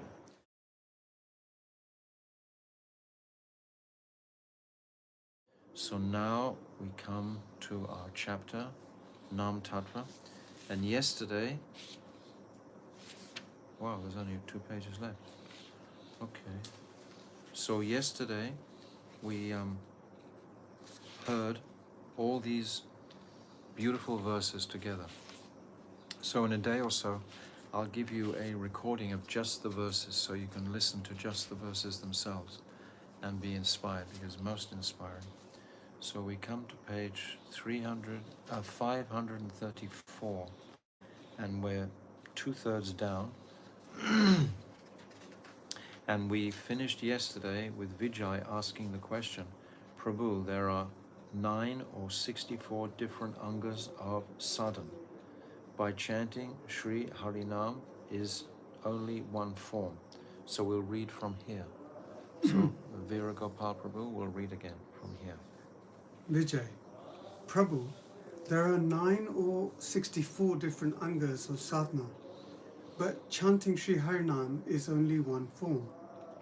If one is always practicing Nam, how can one have time for the other forms of sadhana? Understand the question? If one's always chanting, how will one read? How will one do archan? How will one prepare bhoga for Thakurji? How will one go on Harinam? How will one do so many book distributions, so many different activities the devotees do if he's always chanting? How will he do that? This is the question. Good question. Babaji, that is not difficult. The 64 different angas of bhakti are all contained within the ninefold process of bhakti. Because bhakti ultimately is one. It's devotion to Krishna. It's the melting of the heart in attraction to Krishna. That's what it is. But there's other angas. We can approach it in many, many different ways according to our different proclivities, according to our different natures, etc. We say in the second verse of the Shikshastakam, Nam Namakari Bahuda Nija Sharva Shaktis, many different paths, many different names of the Lord, according to each individual's unique taste. The 9 angas of bhakti, whether in the worship Archana or Sri Murti, Of Sri Murti, the deity, or in Nirjana sadhan, can be performed anywhere. So Nirjana sadhan is just exclusive sadhan, as opposed to archan. Archan is the external worship. Bhajan is the internal worship. Actually, ideally, the two can go on simultaneously to some degree. Like we see all the Goswamis, Lokanath Das Goswami, he had his Binod Bihari Thakurji, and he would worship that with great affection. Bamsi Das Babaji had his Thakurji. Raghunath Das worshipped Gopinath, but I don't remember the pastimes of his Thakurji. He doesn't explain it. Rupa Goswami, he has Govindadev, and Sanatan Goswami, he has Madan Mohan. So all these personalities had their Thakurji, but they were doing their bhajan simultaneously. Simply by the pure hearing, chanting and remembering of Sri Krishna Nam in front of Sri Murti, one has accomplished Nam sadhan. Where there is no Murti, simply remember the Murti and perform sadhan to that Murti with the limbs of Navada, ninefold bhakti, in the form of hearing and chanting Sri Nam, etc. One who is fortunate enough to have special ruchi or for Nam always performs Nam Kirtan. Thus, he automatically follows all the angas of bhakti. Sri Nam Kirtan is the most powerful of all the 9 processes of sadhan, shravanam, kirtanam, etc. During Kirtan, all the other angas are present, although they may not be evident. Do you understand this clearly? The Kirtan is the principle. In the Brihat Bhagavatamrita, there's a part where there's a conversation, and it's presenting that Smaranam, remembrance, is actually the... Because we have Shravanam, Kirtanam, and then culminating in Smaranam. Shravanam, Kirtanam, Vishnu, Smaranam. But actually the principal practice, the sadhan, is Kirtan. Kirtan will invoke the remembrance. Kirtan is most powerful because Kirtan, whether it's loud or whether it's congregational, whether it's individual, however it is, it's a direct glorification of the Lord. It's direct worship. Krishna will hear that and reciprocate. And in the mind, in the consciousness, we're always chanting Hare Krishna.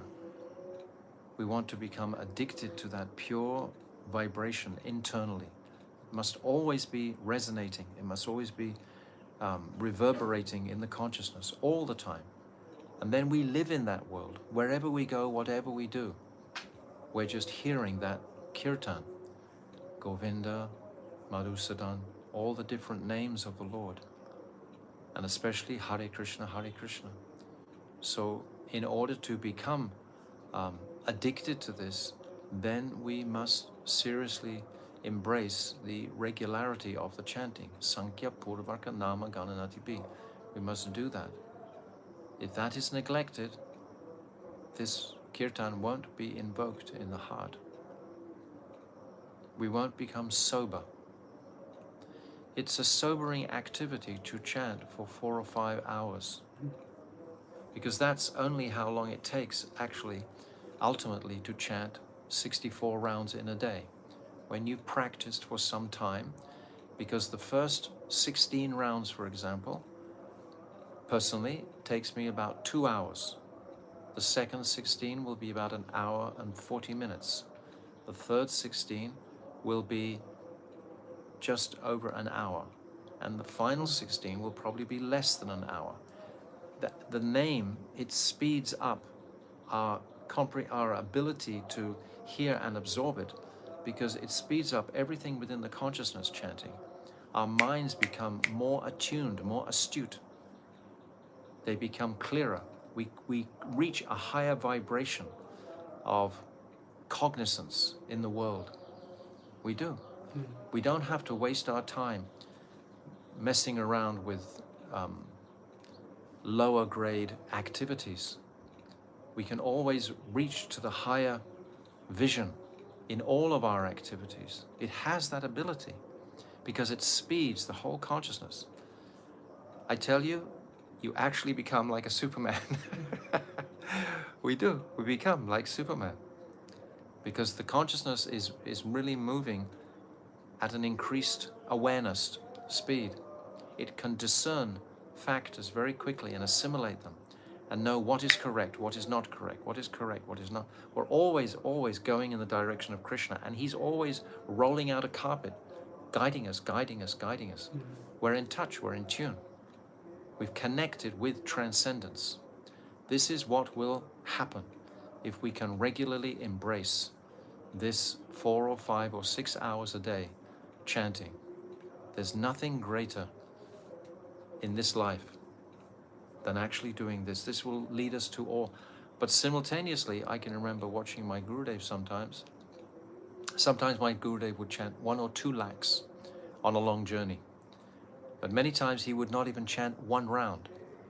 On his Vyasa Puja day, for example, or Guru Purnima, he would wake in the morning and immediately he'd start to do his Guru Puja. As soon as that was complete, he would open his doors and thousands of people in Mathura would pour in and offer him so many gifts, and he would be giving neck beads and mantra and so on all morning up until midday, noon. Then he would take some prasad, then take a little rest, and then again in the afternoon he would start immediately afterwards until 8, 9, 10 o'clock at night. And he'd do that for 2 days solidly. So where was his chanting of Hare Krishna during that time? Always in his mind, never stopped for a single second. The conception of Hare Krishna, meeting and separation with Krishna, is just resonating. It's there, it's fixed. If we have the opulence to actually sit and chant, that's wonderful.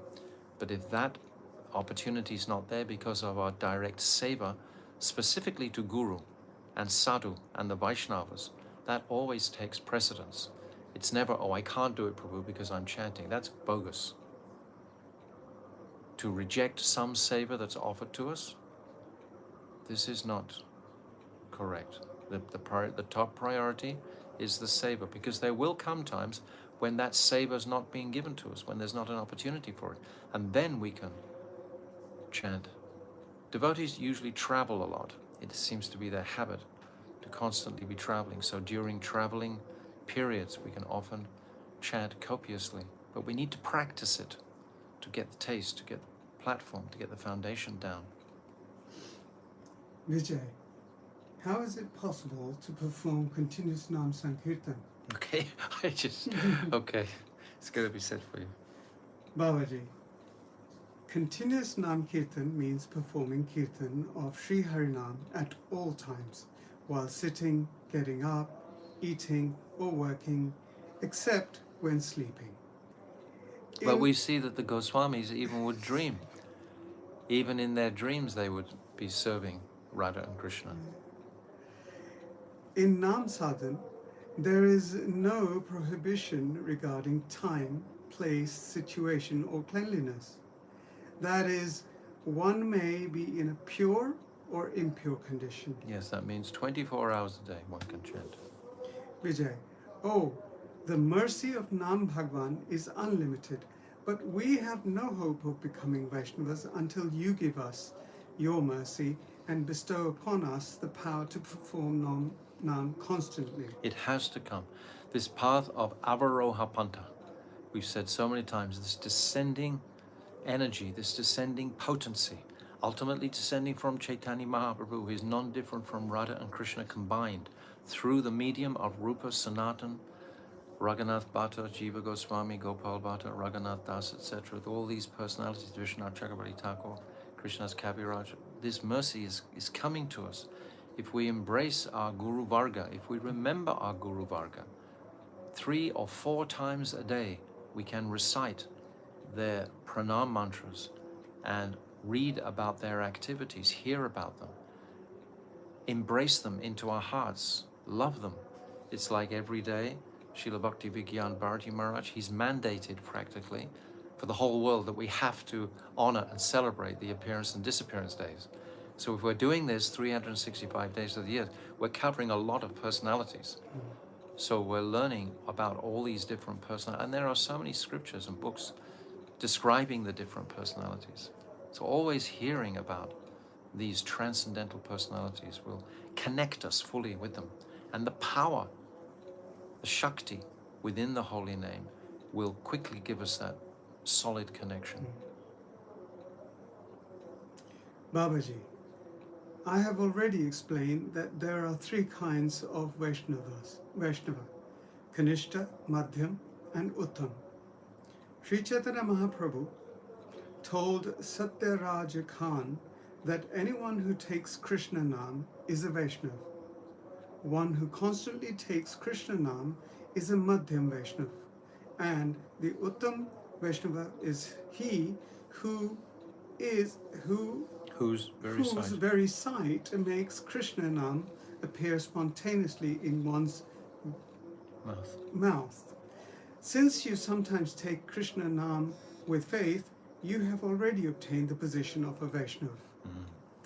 So we should be confident that we already have come to that position of a Vaishnava. My Gurudev again would say regularly, don't remain on the Kanishta platform. Quickly come to the Madhyam. And he gave us many indications of what is the nature of a Madhyam. And in chapter 8, I think it is, it's described the Kanishta, Madhyam and Uttam very clearly. Vijay, please tell us whatever else we should know about Shuddha Krishna Nam.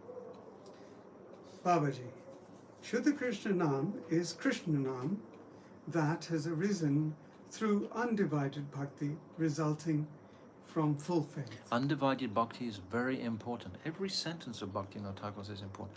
Undivided means you're not throwing a few oblations to Ganeshji or Durga Ma or anybody else, but you're completely fixed on your Ishtadev within Braj.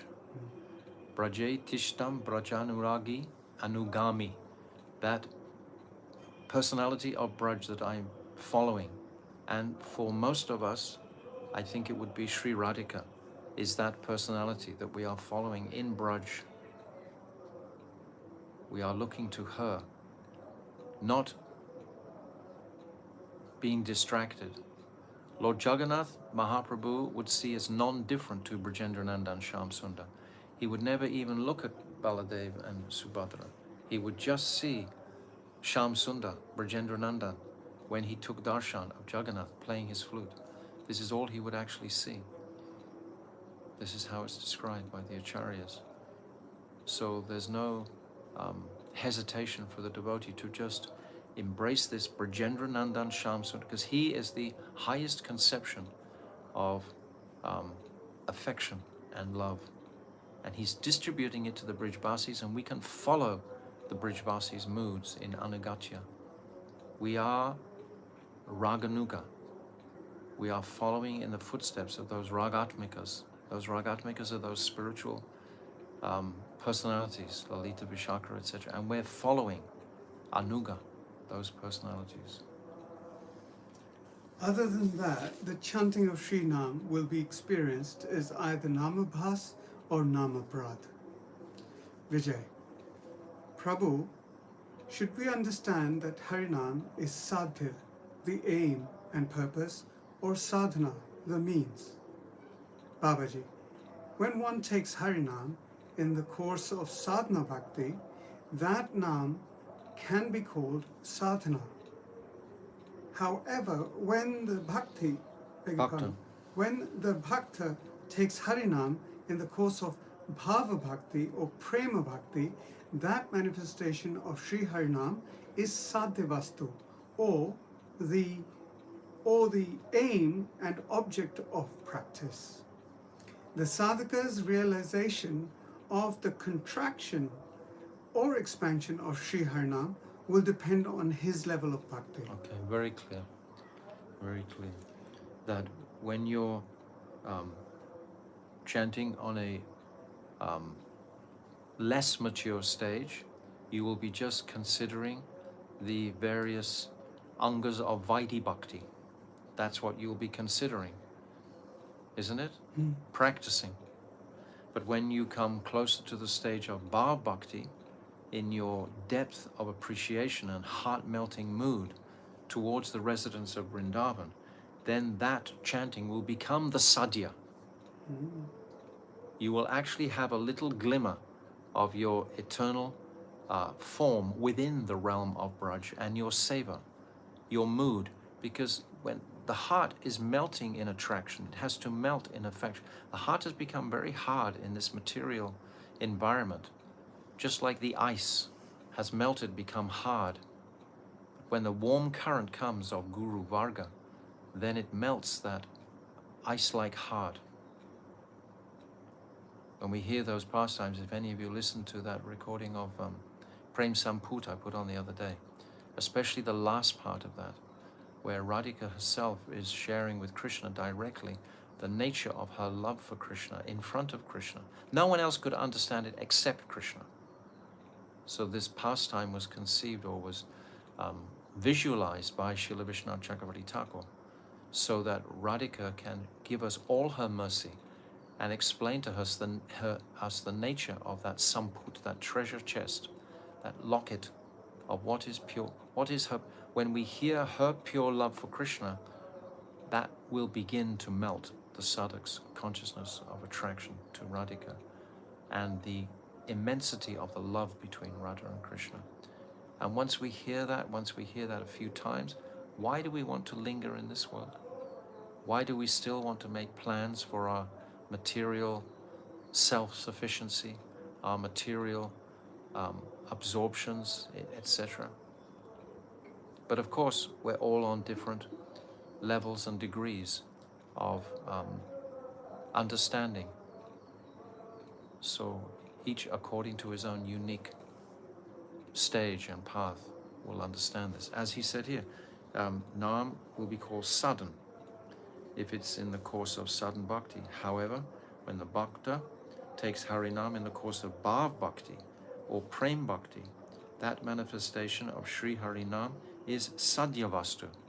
Then it becomes the Sadhya, or the aim and object of practice. Tannama Rupa Charitadi Sukirtana Smitya Kramana Rasanamani Sityoja. Rupa Goswami is saying in Upadeshamrita, the 8th verse, this is described as this the essence of all advice. This is the essence of all advice is in this 8th verse. Okay. Vijay, is there a difference in the experience of Krishna Nam and Krishna Sarup? Okay, because Babaji is so emphatic. No. Babaji, no. There is no difference in the experience, but one should understand the confidential secret that Krishna Nam is more merciful than Krishna Sarup. Krishna Sarup form does not forgive whatever offense is made to him, but Krishna Nam forgives both offenses committed to the Swarup and offenses committed toward himself, When towards we himself. actually hear this, when we actually can even experience this, that Krishna has forgiven me. I said the other day these three principles that Bhaktisiddhanta Saraswati used to talk about, bhajan. The first was patience, remember? Yes. It's a very big thing because we have a long road to go. Often devotees become impatient. Oh, I've been chanting for 20 years now, the lights haven't gone on, I'm still struggling, I still have difficulties, etc. But still we have to practice patience. And then the second quality or stage, remember, was forgiveness. This forgiveness, because when we start to appreciate and realize how much Krishna forgives us, then we will cry. Surely. We will look at ourselves and realize how much we have deviated from his seva over lifetimes, and yet he's ready to forgive us. How can we not melt to consider that? And Sri Radhika is even more forgiving. So when we consider these things, then the heart, again the heart will melt. Nam is melting the heart. What's that? Shuddha Sattva Visheshatma, Prem Surivam Samvivak, Ruchi Bistija Mrishnu. This Mrishnu is the melting of the heart. This is what is pure bhakti. This is what is Shuddha bhakti. When the heart melts, this anger, frustration, greed, lust, desire for material objects, that's what melting means. It melts away. That hardness. That's the effect of the Mayic association. And the association comes, even for example, if you're watching a video, a movie, and you're getting immersed in the different characters of the movie, that's all completely material, isn't it? You're actually taking on the qualities of those, you're allowing those personalities to come into your living room, so to speak, and speak this Mayic language in front of you. It can be very debilitating for the sadhak if he has to, because what will happen the next morning, we should understand how it works. I'll tell you how it works. If you engage in something frivolous the night before, when you come in the morning to try and chant, your mind will be all over the place. It's a fact. But if before you take rest at night, you carefully read something very careful, or you chant some more, or you have some conversation about Radha and Krishna, and you sober the mind deliberately before you take rest, you try to, whatever activities you perform the day before, you're going to experience them the next day. You're going to get the effects of them the next day. It's a fact. It's how it works. If you come into clashes with so many people one day, then the next day your mind is going to be really disturbed by that. But if you can remain in a peaceful consciousness for most of the day, for example, the next day, it's an accumulation. It's a build-up. Just like a snowball accumulates. If it rolls down a hill, it gets bigger and bigger. So it's accumulating the sweet atmosphere of Krishna. It's a building of it. But if you keep on regularly neglecting and walking, or not neglecting, but just flirting with the Mayic energy, thinking, oh, I can just get away with this, I can get away with it. Yes, you can to a degree. You can get away with chanting 16 rounds a day. It's not going to take you very far, really. You understand? It's a beautiful process to see the accumulation, how it builds, because the following day, if we've really had a solid, good day of chanting and reading, associating, etc., perhaps distributing some books, some speaking to some people about Krishna, the next day you're going to have a much easier time in accessing transcendence by the chanting. That's exactly how it will be. But if you break it, especially if we become frivolous and break it, thinking that I can get some pleasure in this, as soon as we look for the pleasure in the material world, immediately we're vimukha, immediately we're turning away from Krishna, instantly. And therefore that will have an effect. And if we're regularly doing that, that will have and accumulation, just like conversely, if we regularly associate, it'll have a positive effect, and if we regularly do the opposite, it'll have a negative effect, an accumulation effect, a cumulative effect. Even in our dreams, we will see what happens. It goes right the way through us. It's right inside. When you take Nam, you should understand that Nama-tattva very clearly and try to avoid them. That's exactly what we've just been saying. This is Nam-aparad, when you're actually not taking. What is the 10th offense? To, after hearing so many instructions, how does it go exactly? After listening. After knowing the glories of Nam, still we are not following. Still we are not following, yes. After understanding so many truths about this matter, we still neglect it, we still reject it. That's the 10th offense. It's a very important offense. After understanding so many topics of this subject matter, still you neglect it. Incorrigible. The mind so much wants to enjoy matter. Why? An intelligent person has to ask himself, hey, wake up. Why are you trying to exploit this material energy like a fool? Bhaktisiddhanta Saraswati beat the mind with a broom 100 times. How do you beat the mind? You sit down and you very meticulously chant all the prayers to our Guru Varga. You pick out some beautiful bhajan and you can read carefully through the meaning of those bhajans. If you can sing and understand simultaneously, that's even higher and sweeter. But remembrance is going to be the fruit. Shravanam is hearing. Kirtan is the practice. Smaranam is the remembrance. Shravanam, Kirtan, Vishnu, Smaranam. These three. When you take Nam, you should understand that Nama-tattva very clearly and try to avoid them, because you cannot chant Shuddhanam until you stop committing offenses. Exactly what you said. The next time you come, we will discuss Nama-tattva.